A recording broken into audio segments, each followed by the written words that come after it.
Hello dear students, स्वागत है आप सबका आज के हमारे इस फ्रेश न्यूज सेशन में। आज का हमारा टॉपिक है schedule of the Indian constitution, भारतीय संविधान की अनुसूची।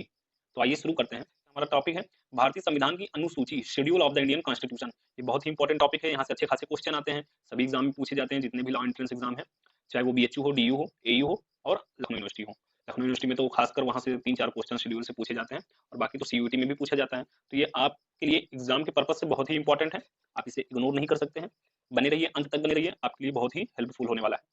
तो कह रहा है कि at the time of adoption the constitution had it's schedule. कह रहा है कि जब कॉन्स्टिट्यूशन को अडॉप्ट किया गया तब उस वक्त संविधान के समय, जब संविधान को अडॉप्ट किया गया कॉन्स्टिट्यूएंट असेंबली के द्वारा, उस वक्त संविधान के समय 8 शेड्यूल थे। कितने अनुसूची थी? 8 अनुसूचियां थी। मैंने आपको बता दिया है, वहां पे वीडियो बनाया है, आप जाके वीडियो सेक्शन में कॉन्स्टिट्यूशन के प्लेलिस्ट में जाके वहां पे देख सकते हैं कौन कौन सा जो है वीडियो बना है। तो उसमें एक वीडियो शुरू मेकिंग ऑफ द कॉन्स्टिट्यूशन भी बताया है, तो वहां पे जब बताएंगे जाएंगे देखेंगे तो वहां पे बेहतरीन से पढ़ाया है। तो कॉन्स्टिट्यूशन को अडॉप्ट कौन करता है? Constituent assembly.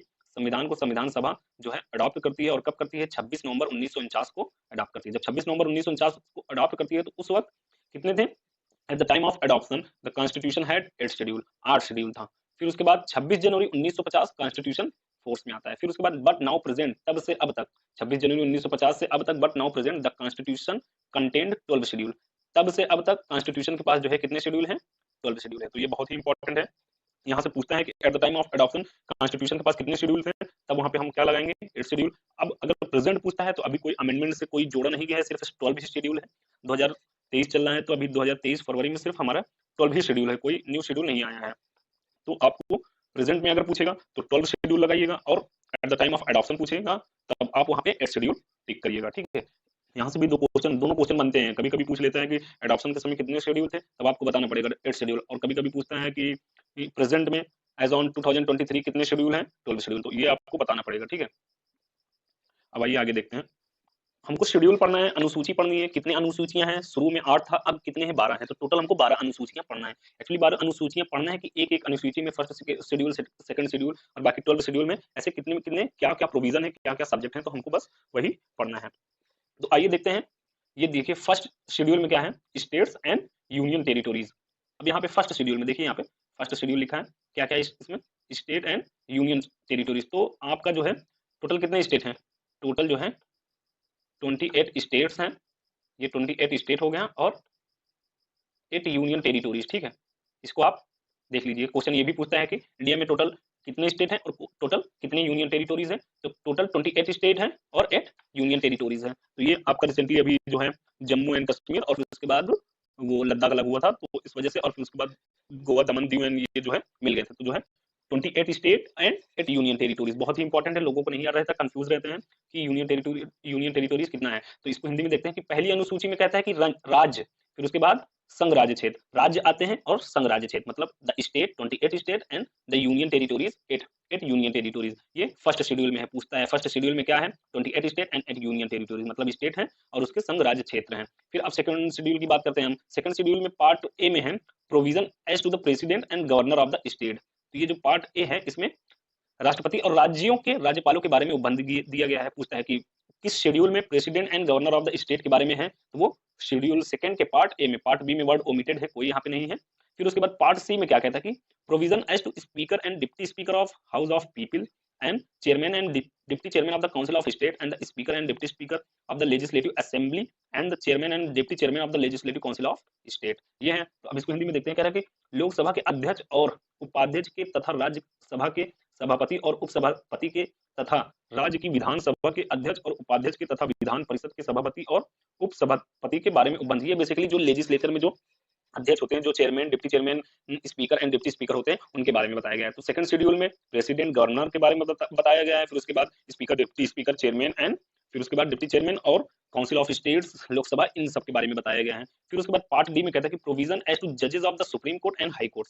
ये बहुत इंपॉर्टेंट है आपके लिए, हर बार क्वेश्चन यहाँ से बनता है कि जजेस of the supreme court and high court का जो सब्जेक्ट है, जो प्रोविजन है, वो किस शेड्यूल में है। तो आप सेकंड शेड्यूल में, एक यहाँ से पार्ट ए में जो प्रेसिडेंट एंड गवर्नर का है पूछता है, और एक ये पार्ट डी पूछता है प्रोविजन ऑफ द जजेस and the supreme court of and high court, मतलब जजेस of the supreme court and high court का जो प्रोविजन है वो पार्ट डी में सेकंड शेड्यूल में दिया गया है। उच्चतम न्यायालय और उच्च न्यायालय के न्यायाधीशों के बारे में उपबंध, यहाँ पे देखिए।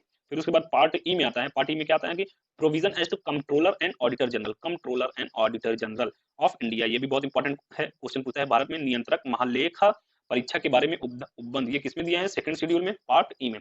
पार्ट ई तो नहीं पूछता है, part A B C D E नहीं पूछता है, इतना जाने रहिए कि सेकंड शेड्यूल में कुल 5 पार्ट है। जो हमको ऐसे क्वेश्चन पूछेगा कि कौन से शेड्यूल में president and governor of state को डिफाइन किया गया है, तो आपको वहां पे देखेंगे सेकंड शेड्यूल में। फिर पूछेगा कौन से शेड्यूल में कंट्रोलर एंड ऑडिटर जनरल के बारे में बात करते हैं, फिर वो आप कहाँ पे जाएंगे, सेकंड शेड्यूल। फिर पूछेगा कि कौन से शेड्यूल में जजेस of the supreme court and high court के बारे में बात करते हैं, फिर आप कहाँ जाएंगे, सेकंड शेड्यूल में। तो आपको ऐसे ही बेसिकली जो है ये 3 क्वेश्चन बहुत इंपॉर्टेंट क्वेश्चन है, हर बार पूछता है।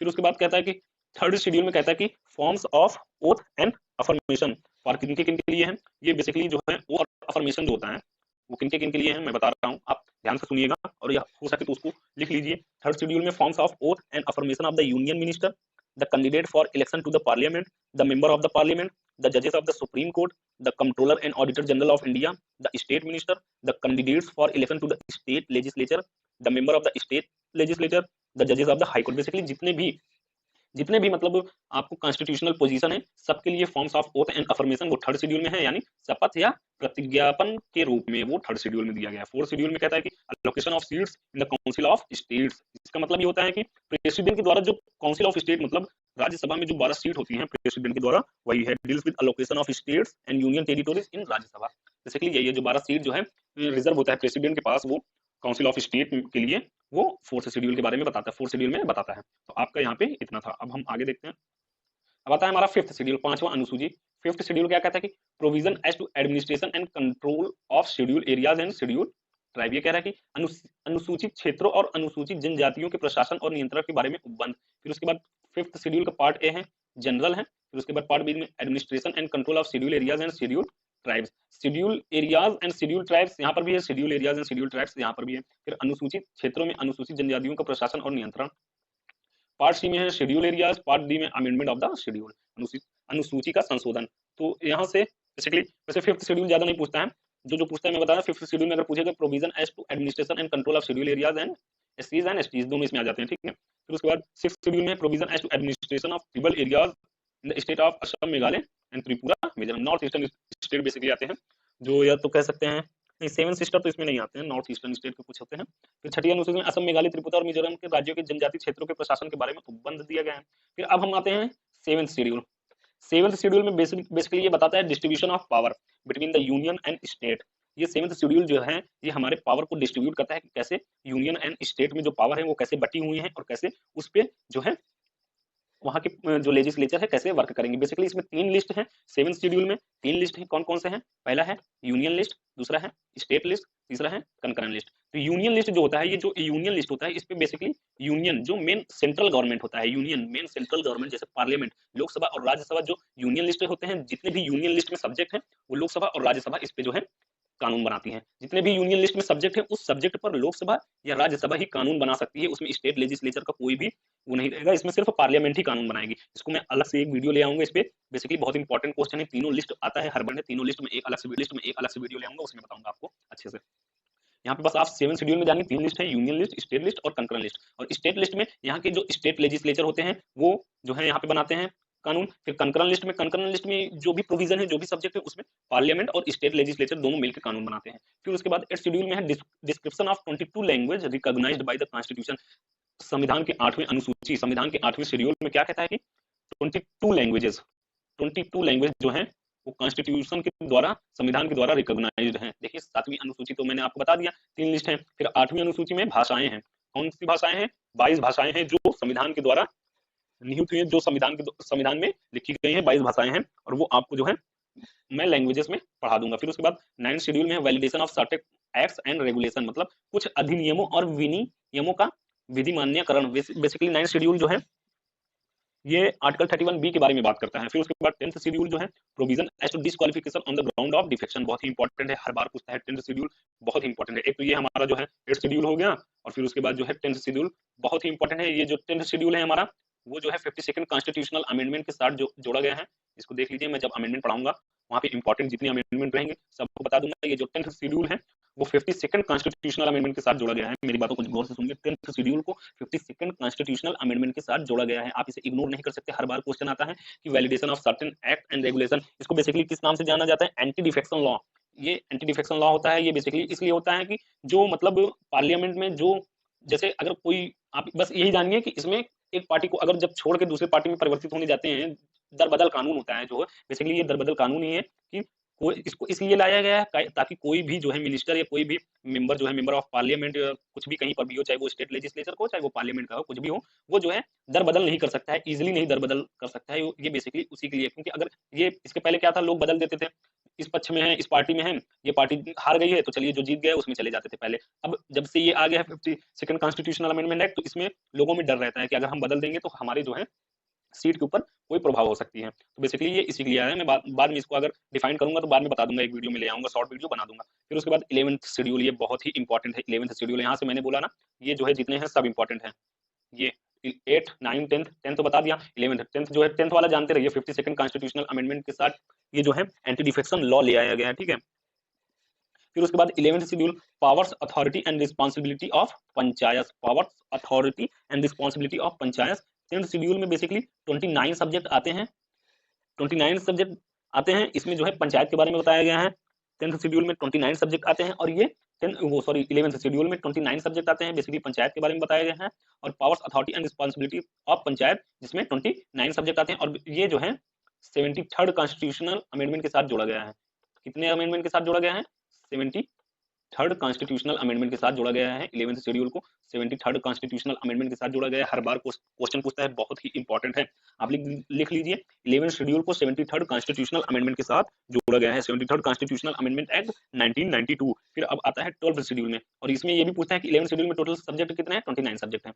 तो 12th शेड्यूल है powers, authority and responsibility of municipalities. देखो 11th शेड्यूल में पंचायत के बारे में बात करता है, फिर उसके बाद 12th शेड्यूल में म्युनिसिपैलिटीज के बारे में बात करता है। मैंने बताया ना, 11th शेड्यूल में पंचायत के बारे में बात करेगा, फिर उसके बाद 12th शेड्यूल में जो है म्युनिसिपैलिटीज के बारे में बात कर रहा है कि 12th शेड्यूल में कितने सब्जेक्ट आते हैं। 12th शेड्यूल में 18 सब्जेक्ट आते हैं, जहां पर म्युनिसिपैलिटीज का प्रोविजन है, 18 सब्जेक्ट पे ये वर्क करती है। और ये जो है 74th कॉन्स्टिट्यूशनल अमेंडमेंट के साथ जोड़ा गया है। किसके अमेंडमेंट के साथ? 74th कॉन्स्टिट्यूशनल अमेंडमेंट के साथ 12th शेड्यूल जोड़ा गया है, 74th कॉन्स्टिट्यूशनल अमेंडमेंट एक्ट 1992।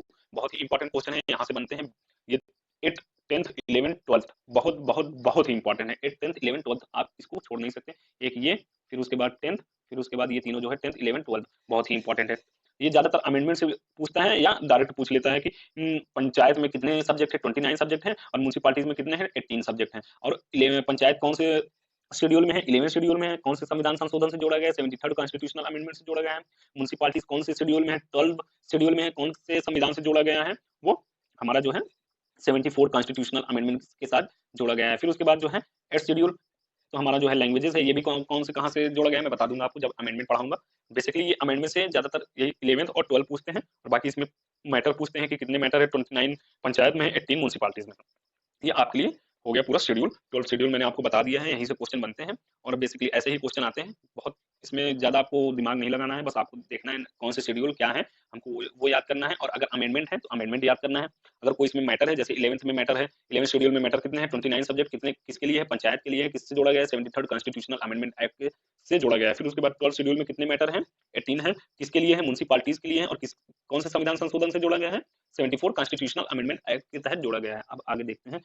बस हमारा 12th शेड्यूल इतना हो गया। अब जो हमारा नेक्स्ट टॉपिक जो आएगा हमारा, वो रहेगा parts, article and subject of the Indian constitution. अब हम बेसिकली इसको parts, article and subject of the Indian constitution पूरा जितने 25 पार्ट हैं, और फिर उसके बाद शेड्यूल तो बता दिया, फिर 25 पार्ट्स, 395 आर्टिकल, ये जो होंगे, और उसके जो सब्जेक्ट होंगे मैं आपको एक वीडियो में पूरा जो है उसको बता दूंगा। फिर वहां से जितने इंपॉर्टेंट है, लाइक जैसे फंडामेंटल राइट्स हमको पढ़ने हैं, जैसे आर्टिकल, देखिए पार्ट फर्स्ट में कुछ चीजें हैं वो बता दूंगा, पार्ट सेकंड में कुछ चीजें हैं वो बता दूंगा। जो सबसे ज्यादा आपको इंपॉर्टेंट है वो जो है पार्ट थर्ड है, फिर उसके बाद पार्ट 4 है, फिर उसके बाद पार्ट 5 है। ये आपको बहुत ही इंपॉर्टेंट है, यहाँ से जो है आएंगे क्वेश्चन। पार्ट थर्ड बहुत ज्यादा इंपॉर्टेंट है, फंडामेंटल राइट्स के बारे में बात करता है। पार्ट 4 जो है directive principle of state policy के बारे में बात करता है। और पार्ट 5 जो है ये जो है आपको यूनियन के बारे में बात करता है कि एग्जीक्यूटिव और इसका क्या सिस्टम है, इसका एग्जीक्यूटिव क्या सिस्टम है, तो ये सब हम आपको देखेंगे। और पार्ट 4A भी है, पार्ट 4A आर्टिकल 51A, उसमें फंडामेंटल ड्यूटीज के बारे में बात करता है। तो अब हम आगे यही सब देखेंगे पहले, और बाकी जो अभी आप इस पे पढ़िए, फिर उसके बाद हमारी वीडियोस लगातार आती रहेंगी। अगर आपको वीडियो पसंद आया है अच्छा लगा है तो आप लाइक करिए, शेयर करिए, कमेंट करिए। अगर कोई चीज़ नहीं समझ में आई है तो नीचे कमेंट सेक्शन में कमेंट जरूर करिए। और अगर वीडियो अच्छा लगा हो तो सब्सक्राइब करिए, ऐसे वीडियो आपको आते रहेंगे। और बेसिकली अगर आप लॉ के लिए तैयारी कर रहे हैं तो आप जो है सब्सक्राइब करके रखे रहिए, जो है अंत तक ये आपको जो है पूरा बताएगा, पूरी आपकी तैयारी करवाएगा, अच्छे से आपको क्रैक करवाएगा। तब तक के लिए नेक्स्ट वीडियो के लिए धन्यवाद।